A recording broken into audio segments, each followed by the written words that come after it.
شروع اللہ تبارک و تعالی کے بابرکت نام سے جو بڑا مہربان نہایت رحم کرنے والا ہے۔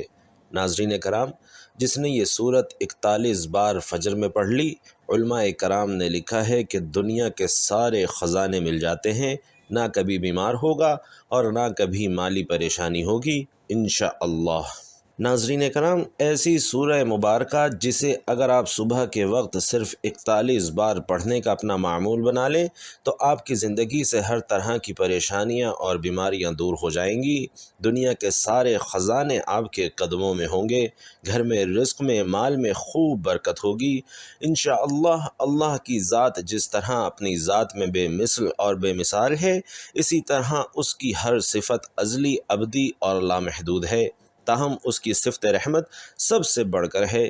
قرآن مجید میں ارشاد ہے کہ میری رحمت وسیع ہے ہر شے پر۔ حاملین عرش مومنین کے حق میں اللہ کے حضور بخشش کی دعا کرتے وقت کہتے ہیں کہ اے پروردگار، تیری رحمت ہر چیز پر پھیلی ہوئی ہے، اور مسلم کی یہ حدیث بھی اللہ کی رحمت کا مظہر ہے کہ جو شخص نیکی کا ارادہ کرتا ہے اس کے نامہ اعمال میں ایک نیکی کا ثواب لکھ دیا جاتا ہے، اگرچہ وہ شخص اپنے ارادے پر عمل نہ کر سکے، اور اگر وہ اپنے ارادے کے مطابق نیکی کر لے تو اسے 10 نیکیوں کے برابر بلکہ 700 یا 700 سے بھی زیادہ نیکیوں کا ثواب دیا جاتا ہے۔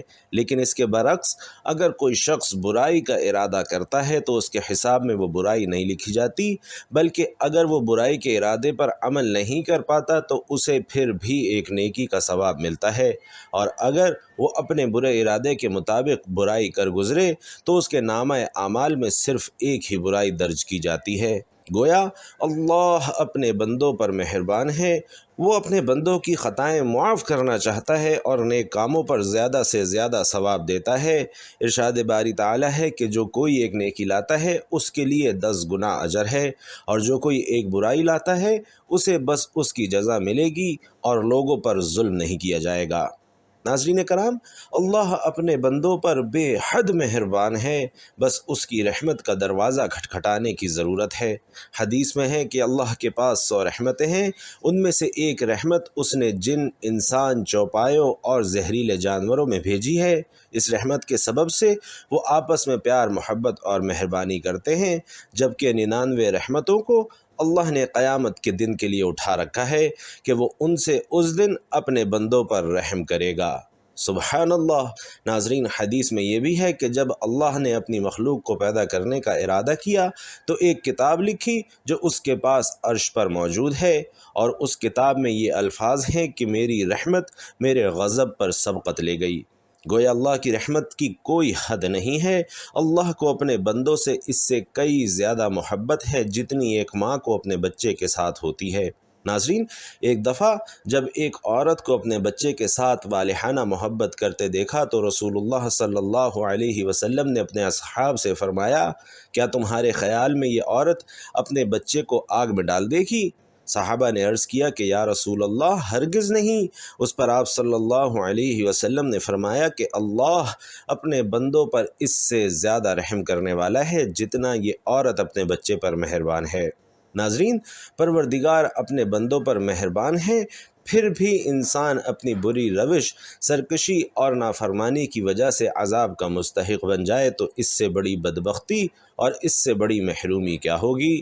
عبداللہ بن عمر رضی اللہ تعالی عنہ کہتے ہیں کہ ہم کسی غزوے میں نبی اکرم صلی اللہ علیہ وسلم کے ساتھ تھے۔ آپ ایک جماعت کے قریب سے گزرے اور پوچھا کہ تم لوگ کون ہو؟ انہوں نے عرض کیا کہ ہم مسلمان ہیں۔ اس جماعت میں ایک عورت ہانڈی پکا رہی تھی اور اس کا بیٹا پاس ہی بیٹھا تھا۔ جب آگ کا شعلہ بلند ہوتا تو عورت لڑکے کو پیچھے ہٹا لیتی۔ پھر نبی کریم صلی اللہ علیہ وسلم کی خدمت میں وہ عورت حاضر ہوئی اور عرض کیا کہ کیا آپ اللہ کے رسول ہیں؟ تو آپ علیہ الصلاۃ والسلام نے فرمایا، ہاں، میں اللہ کا رسول ہوں۔ تو عورت نے پوچھا کہ میرے ماں باپ آپ پر قربان، کیا اللہ بہت رحم کرنے والا نہیں؟ تو آپ نے فرمایا، ہاں، وہ بہت رحم کرنے والا ہے۔ تو عورت نے کہا کہ اللہ اپنے بندوں پر اس سے زیادہ رحم کرنے والا نہیں ہے جتنا کہ ایک ماں اپنے بچوں پر رحم کرتی ہے۔ فرمایا کہ ہاں۔ عورت نے کہا، ماں تو اپنے بچے کو آگ میں نہیں ڈالتی، تو اس پر رسول اللہ صلی اللہ علیہ وسلم نے سر جھکا لیا اور ناظرین روتے رہے۔ پھر سر اٹھا کر فرمایا کہ اللہ اپنے بندوں پر عذاب نہیں کرتا سوائے ان لوگوں پر جو سرکش ہیں، یعنی اللہ سے سرکشی کرتے ہیں اور اس کا حکم نہیں مانتے اور لا الہ الا اللہ کہنے سے انکاری ہیں۔ ناظرین، جن احادیث میں اللہ کی بے پایہ رحمت اور مغفرت کا مطلق ذکر ہے، وہاں یہ حقیقت ہے کہ اللہ کے ساتھ شرک کرنا وہ گناہ ہے جس کے متعلق اللہ نے قرآن مجید میں ایک سے زائد مقامات پر دو ٹوک انداز میں فرما دیا کہ شرک اللہ کے نزدیک ناقابل بخشش گناہ ہے۔ بس کسی انسان کا اللہ کی بے پایہ رحمت اور بخشش کے باوجود اللہ کے عذاب کا مستحق ہو جانا بھی عین ممکن ہے۔ تو معلوم ہوا کہ اللہ کی بے پایہ رحمت اور مغفرت کا امیدوار ہونے کے لیے لازم ہے کہ بندہ اپنے آپ کو نیک اعمال اور توبہ اور استغفار کے ذریعے اس کا اہل بنانے کی کوشش کرتا رہے، اللہ کے احکامات کو مانے، حقوق اللہ اور حقوق العباد کی ادائیگی کی بھرپور کوشش کرے، اللہ کے غضب کو دعوت دینے والے کام نہ کرے، استغفار کو اپنا شعار بنائے، شرکیہ امور سے سخت اجتناب کرے، کیونکہ شرک بندے کو اللہ کی بے پایہ رحمت سے محروم کر دیتا ہے۔ ارشاد ربانی ہے کہ بے شک جس نے شریک ٹھہرایا اللہ کا، پس حرام کی اللہ نے اس پر جنت اور اس کا ٹھکانہ دوزخ ہے۔ بھائیوں اور بہنوں، قرآن و سنت میں جن اعمال پر اللہ تعالیٰ کی طرف سے رحمت نازل ہوتی ہے، ان میں سے 6 اعمال قرآن کریم سے اور 6 اعمال احادیث سے مبارکہ سے بیان کیے جاتے ہیں۔ 6 آیات مبارکہ: پہلی، اللہ اور رسول اللہ کی فرما برداری کرنا۔ دوسری، بابرکت کتاب قرآن کریم کی اتباع اور پیروی کرنا۔ تیسری، قرآن کریم کی تلاوت کے وقت خاموشی سے کان لگا کر قرآن کریم کو سننا۔ چوتھی، نماز کا اہتمام کرنا، زکوٰۃ کی ادائیگی اور رسول علیہ السلام کی فرما برداری کرنا۔ پانچویں، اللہ سے اپنے گناہوں کی معافی مانگتے رہنا۔ اور چھٹی، 2 مسلمان بھائیوں کے درمیان صلح کروانا اور پرہیزگاری اختیار کرنا۔ جبکہ 6 احادیث مبارکہ میں پہلی یہ ہے کہ زمینی مخلوقات سے مہربانی کا معاملہ کرنا، دوسری عصر سے پہلے کی 4 سنتوں کا اہتمام کرنا، تیسری قیام اللیل کے لیے جاگنا، چوتھی ایسی مجلسیں لگانا جس میں قرآن کریم کی تلاوت اور اس کا دور ہو، پانچویں بھلائی کی بات کرنا اور بری بات کہنے سے بچنا، اور چھٹی کہ والد کا اپنے بیٹے کی اچھائی کو قبول کرنا اور برائی سے درگزر کرنا۔ ناظرین کرام، یہ بزرگان دین کا عزم ہے۔ یہ سورہ مبارکہ سورۃ الفاتحہ ہے کہ یہ ایسی سورت ہے جو اللہ کے غضب سے بچاتی ہے۔ سورۃ الفاتحہ قرآن مجید میں ترتیب کے لحاظ سے پہلی سورت ہے جو حضور علیہ السلام کی زندگی کے مکی دور میں نازل ہوئی۔ اس کی آیات کی تعداد 7 ہے، اور ناظرین یہ انتہائی اہم سورت ہے اور ہر نماز میں پڑھی جاتی ہے، اور اس کے بغیر نماز ہی نہیں ہوتی۔ اور دراصل یہ سورت ایک دعا ہے جو خدا نے ہر انسان کو سکھلائی ہے جو اس کتاب کا مطالعہ شروع کر رہا ہو۔ کتاب کی ابتدا میں ہی اس کو رکھنے کا مطلب یہ ہے کہ اگر تم واقعی اس کتاب سے فائدہ اٹھانا چاہتے ہو تو پہلے خداوند عالم سے یہ دعا کرو۔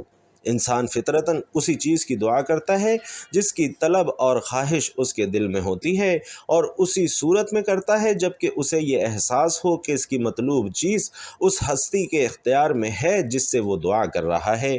پس قرآن کی ابتدا میں اس دعا کی تعلیم دے کر گویا انسان کو یہ تلقین کی گئی ہے کہ وہ اس کتاب کو راہ راست کی جستجو کے لیے پڑھے، طالب حق کی ذہنیت لے کر پڑھے، اور یہ جان لے کہ علم کا سرچشمہ خداوند عالم ہے، اس لیے اسی سے رہنمائی کی درخواست کر کے پڑھنے کا آغاز کرے۔ اور اس مضمون کو سمجھنے کے بعد ناظرین یہ بات خود بخود واضح ہو جاتی ہے کہ قرآن اور سورۃ الفاتحہ کے درمیان حقیقی تعلق کتاب اور اس کے مقدمے کا نہیں بلکہ دعا اور جواب دعا کا ہے۔ سورۃ الفاتحہ ایک دعا ہے بندے کی جانب سے، اور قرآن اس کا جواب ہے خدا کی جانب سے۔ بندہ دعا کرتا ہے کہ اے میرے پروردگار میری رہنمائی کر، تو جواب میں پروردگار پورا قرآن اس کے سامنے رکھ دیتا ہے کہ یہ ہے ہدایت اور رہنمائی جس کی درخواست تو نے مجھ سے کی تھی۔ الحمدللہ رب العالمین الرحمن الرحیم مالک یوم الدین ایاک نعبد و ایاک نستعین اہدنا الصراط المستقیم صراط الذین انعمت علیہم غیر المغضوب علیہم ولا الضالین۔ ناظرین، قرآن مجید اور نماز دونوں کی ابتدا حمد سے ہوتی ہے۔ اس کی بظاہر حکمت یہ ہے کہ حمد بعض صورتوں میں شکر کے معنی کو متضمن ہے، گویا قاری تلاوت کلام پاک اور نمازی نماز شروع کرتے وقت اپنی تلاوت اور عبادت کی توفیق پر شکر بجا لا رہے ہیں، لہٰذا حال اور قال میں موافقت ہو رہی ہے۔ سورۃ الفاتحہ اور دعا۔ سورۃ الفاتحہ معنی کے اعتبار سے مکمل دعائیہ کلمات پر مشتمل ہے اور اسی لیے اس سورت کا ایک نام سورۃ الدعا بھی ہے۔ دعا مانگنے سے پہلے دعا مانگنے کے آداب کا ملحوظ رکھنا بھی ضروری ہے، اور وہ آداب یہ ہیں کہ پہلے اللہ کی حمد و ثنا بیان کرے، پھر روئے زمین کی سب سے مقدس ہستی حضور علیہ الصلاۃ والسلام پر درود پیش کرے، اور پھر اپنی حاجت دنیاوی اور اخروی کے لیے عاجزی کے ساتھ دعا کرے، اور یہی طریقہ حدیث میں وارد ہے۔ اور نفس نماز سے بھی یہی سبق ملتا ہے کہ پہلے حمد و ثنا، تسبیح و تہلیل، تکبیر، آخری تشہد میں درود اور پھر دعا۔ نیز دعا کے دیگر آداب مثلاً باوضو ہونا، قبلہ رو ہونا، عاجزی سے مانگنا، یہ سب سورۃ الفاتحہ سے مکمل طور پر ثابت ہے کہ سورۃ الفاتحہ عام طور پر نماز میں ہی پڑھی جاتی ہے، جس کے لیے طہارت اور قبلہ رخ ہونا، نیز حال اور قال سے عاجزی کا اظہار کرنا یقینی امر ہے۔ اس لیے سورۃ الفاتحہ کا ایک نام سورۃ الصلاۃ بھی ہے۔ ایسی دعا کا انتخاب کرنا چاہیے جو زندگی کے تمام پہلوؤں کو جامع ہو، مثلاً اہدنا الصراط المستقیم۔ اور ناظرین، یہ دعا زندگی کے ہر پہلو کو احاطہ کیے ہوئے ہے۔ اسی طرح ربنا آتنا فی الدنیا حسنہ، ان جیسی دعاؤں کو حضور صلی اللہ علیہ وسلم نے پسند فرمایا ہے۔ جن صورتوں کی ابتدا کلمہ حمد سے ہوئی وہ 5 ہیں، جن میں سے اکثر طویل ہیں، جیسا کہ سورۃ الانعام، سورۃ الکہف، سورۃ السبا، سورۃ الفاطر، بجز سورۃ الفاتحہ کے کہ وہ مختصر مگر جامع ترین ہے۔ اور جہاں تک تسبیح سے شروع ہونے والی صورتوں کا تعلق ہے، وہاں معاملہ اس کے برعکس ہے۔ 7 صورتوں میں اکثر صورتیں مختصر ہیں، جیسا کہ سورۃ الحدید، سورۃ الحشر، سورۃ الصف، سورۃ الجمعہ، سورۃ التغابن، سورۃ الاعلیٰ، بجز سورہ بنی اسرائیل کے کہ وہ طویل تر ہے۔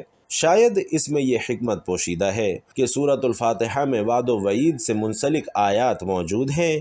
وعدہ یہ ہے انعمت علیہم، یعنی اگر اچھا عمل کرو گے تو انعام ملے گا، اور وعید یہ ہے غیر المغضوب علیہم، یعنی اگر برا عمل کرو گے تو غضب نازل ہوگا۔ ناظرین، انسان اپنی زندگی میں چند اہمیت کے حامل اصول اور قوانین کا محتاج ہوتا ہے جو کہ اس صورت میں بجز مذکور ہیں۔ نظام معاش، رب العالمین، نظام العدالت یعنی کہ مالک یوم الدین، نظام قانون کے سامنے انقیاد یعنی کہ ایاک نعبد، قانون حیات یعنی اہدنا الصراط المستقیم، قوی اور ملی مدافعتی اور دفاعی نظام یعنی کہ غیر المغضوب علیہم ولا الضالین، یعنی پوری صورت توحید، معاد جیسے اہم مضامین پر مشتمل ہے۔ اس لیے اس صورت کو ام الکتاب بھی کہتے ہیں کہ قرآن مجید ساری آسمانی کتابوں کا خلاصہ ہے، اور پورے قرآن مجید کا خلاصہ سورۃ الفاتحہ ہے، اور سورۃ الفاتحہ کا خلاصہ ایاک نعبد و ایاک نستعین ہے۔ اور شاید اس بنیاد پر حدیث میں سورۃ الفاتحہ کو اعظم سورہ فی القرآن کہا گیا ہے، جس طرح آیت الکرسی کو اعظم الآیات کہا گیا ہے۔ اب کتابوں میں قرآن کریم اعظم الکتب، اور صورتوں میں فاتحہ اعظم السورہ، اور آیتوں میں آیت الکرسی اعظم الآیات ہے۔ یہ صورت 7 آیات پر مشتمل ہے، اور اس بنیاد پر اس کو السبع المثانی کہتے ہیں، جن میں سے ابتدائی 3 آیات اللہ کی ذات سے متعلق ہیں، جیسا کہ حدیث قدسی میں وارد ہوا ہے۔ آخری 3 آیات بندے سے متعلق ہیں، جبکہ درمیان کی آیت ایاک نعبد و ایاک نستعین اللہ اور بندے دونوں کے مابین مشترک ہیں۔ ناظرین کرام، سورۃ الفاتحہ کے بہت سے نام ہیں۔ الحمد اس لیے کہ سورت میں حمد کا ذکر ہے، اور فاتحۃ الکتاب اس لیے کہ قرآن کریم کی تلاوت، مصحف کی کتابت اور نماز کی ابتدا اسی سورت سے ہوتی ہے۔ ام الکتاب اس لیے کہ بخاری رحمۃ اللہ علیہ نے کتاب التفسیر کے شروع میں لکھا ہے کہ اس کا نام ام الکتاب اس لیے ہے کہ مصحف کی کتابت اور نماز میں قرأت کی ابتدا اسی سے ہوتی ہے۔ ایک توجیہ اس کی یہ بھی کی گئی کہ اس صورت میں قرآن کریم کے تمام معانی اور تمام مضامین کا ذکر طور پر آیا ہے، اور تمام مضامین کا ذکر اجمالی طور پر آیا ہے۔ اور ناظرین، اسے ام القرآن امام ترمذی نے ابو ہریرہ رضی اللہ تعالی عنہ سے روایت کی کہ رسول علیہ الصلاۃ والسلام نے فرمایا کہ سورۃ الحمد ام القرآن اور ام الکتاب ہے، اور سبع مثانی ہے۔ اور سبع المثانی اس لیے کہ یہ سورت 7 آیتوں پر مشتمل ہے، اور نماز کی ہر رکعت میں ان آیتوں کا اعادہ کیا جاتا ہے۔ اور ناظرین، اس کا ایک نام القرآن العظیم اس لیے ہے کہ اس میں تمام قرآنی علوم کا ذکر ہے۔ سورۃ الشفاء اس لیے کہ امام دارمی نے ابو سعید خدری رضی اللہ تعالی عنہ سے روایت کی کہ رسول علیہ الصلاۃ والسلام نے فرمایا کہ فی فاتحۃ الکتاب شفاء من کل داء، یعنی سورۃ الفاتحہ میں اللہ نے ہر بیماری کے لیے شفا رکھی ہے۔ ناظرین، اس کا ایک نام سورۃ الرقیہ ہے، یعنی دم والی سورت، اس لیے کہ رسول علیہ الصلاۃ والسلام نے اس صحابی سے جس نے ایک سردار قبیلہ پر سورۃ الفاتحہ پڑھ کر دم کیا تھا اور اس کے جسم سے سانپ کا زہر اتر گیا تھا کہ تجھے کس نے بتایا کہ یہ دم والی سورت ہے؟ تو صحابی نے کہا، یا رسول اللہ، میرے دل میں یہ بات ڈال دی گئی تھی۔ اور ناظرین، اس کا ایک نام سورۃ الاساس بھی ہے۔ امام شعبی رحمۃ اللہ علیہ نے حضرت ابن عباس رضی اللہ تعالی عنہ سے روایت کی ہے کہ قرآن کی اساس سورۃ الفاتحہ ہے، جب کبھی بیمار پڑھو تو اس سورت کے ذریعے شفا حاصل کرو۔ اور ناظرین، اس کا ایک نام الوافیہ بھی ہے۔ سفیان بن عینیہ کہتے ہیں کہ نماز میں سورۃ الفاتحہ کی تقسیم نہیں ہو سکتی، یعنی دیگر سورتوں کی طرح اسے نصف نصف 2 رکعتوں میں پڑھنا جائز نہیں، اس لیے اس کا نام الوافیہ ہے، اور اس کا ایک نام الکافیہ بھی ہے۔ یحییٰ بن ابی کثیر کہتے ہیں کہ یہ سورت دوسری صورتوں کے بدلے میں کافی ہو جاتی ہے، لیکن دوسری صورتیں اس کے بدلے میں کافی نہیں ہوتی، اور اس لیے اس کا نام الکفایہ ہے۔ ترمذی اور نسائی نے ابی بن قعب رضی اللہ تعالی عنہ کی روایت کی ہے کہ رسول اللہ صلی اللہ علیہ وسلم نے فرمایا کہ اللہ نے توریت اور انجیل میں ام القرآن یعنی سورۃ الفاتحہ جیسی صورت نہیں اتاری، اسی لیے اس کو سبع مثانی بھی کہتے ہیں۔ اور مسند احمد میں ہے کہ ابو سعید بن معلہ رضی اللہ تعالی عنہ کو رسول علیہ الصلاۃ والسلام نے کہا کہ میں تجھے مسجد سے نکلنے سے پہلے قرآن کریم کی عظیم ترین صورت سکھاؤں گا، اور پھر آپ نے انہیں سورۃ الفاتحہ کی تعلیم دی۔ ناظرین، امام احمد نے عبداللہ بن جابر رضی اللہ تعالی عنہ سے ایک حدیث روایت کی ہے جس میں رسول اللہ صلی اللہ علیہ وسلم نے فرمایا کہ قرآن کریم کی سب سے بہترین صورت سورۃ الفاتحہ ہے۔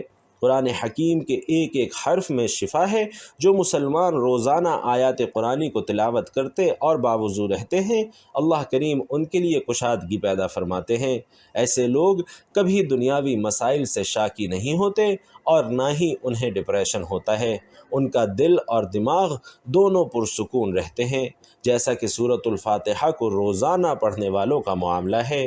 رسول علیہ الصلاۃ والسلام کا فرمان ہے کہ سورۃ الفاتحہ میں موت کے علاوہ ہر مرض کے لیے شفا ہے۔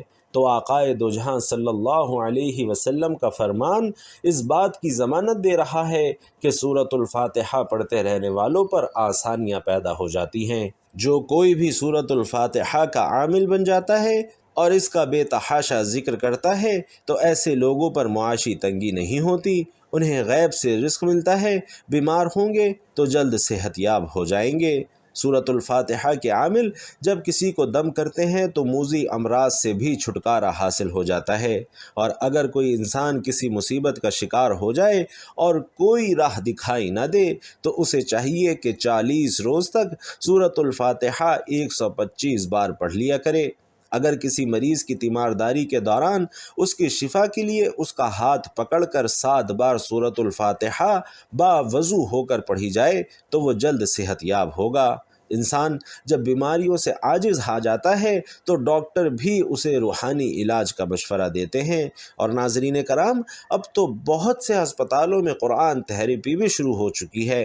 کئی بار لوگوں کو اللہ کے کلام سے شفا پاتے دیکھا اور سنا ہے، جن کا اب عقیدہ ہے کہ جو کام ادویات نہیں کر سکتی وہ اللہ کا کلام سب سے بہتر کرتا ہے، اور یہ سب سے بہترین اور سب سے افضل علاج ہے جس میں شفائے کاملہ موجود ہے۔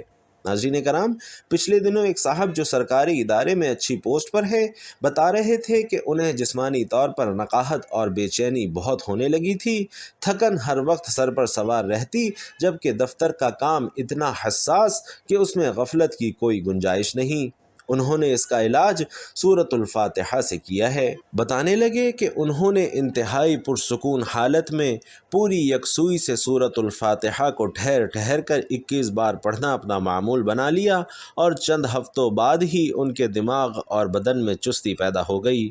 اب ان کا ہر کام میں دل لگتا ہے، بلکہ ہر کام سے پہلے یا کسی بھی مصیبت میں مبتلا ہونے پر وہ سورۃ الفاتحہ کا ہی سہارا لیتے ہیں اور ان کی مشکل دور ہو جاتی ہے۔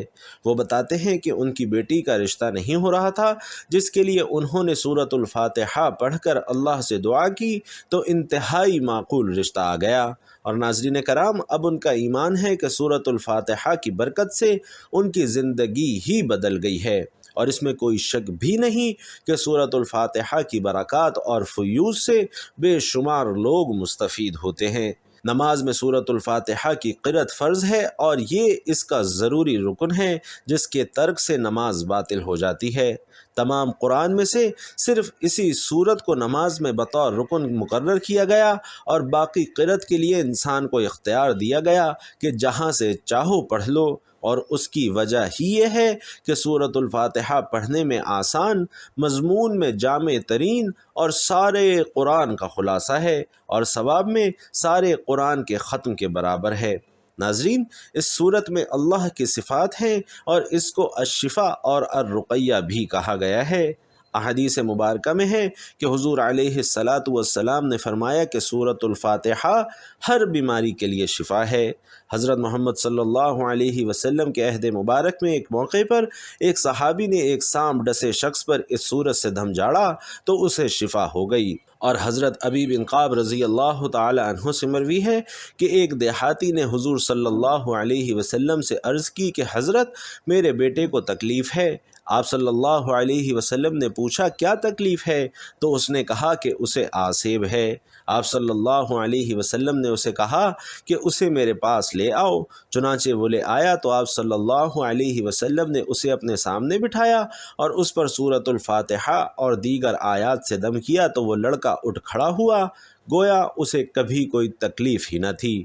تو ناظرین، سورۃ الفاتحہ کو کثرت سے پڑھنا ثواب بھی ہے، اور اللہ کی رضا سے بلا شبہ یہ ہر مسئلے کا حل بھی ہے۔ روزانہ اول و آخر درود پاک صلی اللہ علیہ وسلم کے ساتھ اسے 11 بار پڑھنے والے روحانی طور پر انتہائی مضبوط ہو جاتے ہیں، بے شمار امراض سے بچ جاتے ہیں۔ جو شخص اس سورت کو کثرت سے پڑھے اس پر اللہ کی رحمتیں اور برکتیں موسلا دھار بارش کی طرح برستی رہتی ہیں۔ صبح نماز فجر کے بعد 41 بار سورۃ الفاتحہ پڑھ لیا کریں تو انشاءاللہ بن مانگے ہر چیز اللہ آپ کو عطا کریں گے۔ ناظرین، آپ اس عمل کو لازمی کریں، اس عمل کو اپنے دوستوں کے ساتھ بھی شیئر کریں، اور آخر میں آپ سے گزارش ہے کہ اللہ تعالیٰ کے 99 ناموں میں سے کوئی سا بھی ایک نام لکھ کر کمنٹ باکس میں ضرور شیئر کریں۔ اللہ تعالیٰ ہم سب کا حامی و ناصر ہو، آمین۔ السلام علیکم ورحمۃ اللہ۔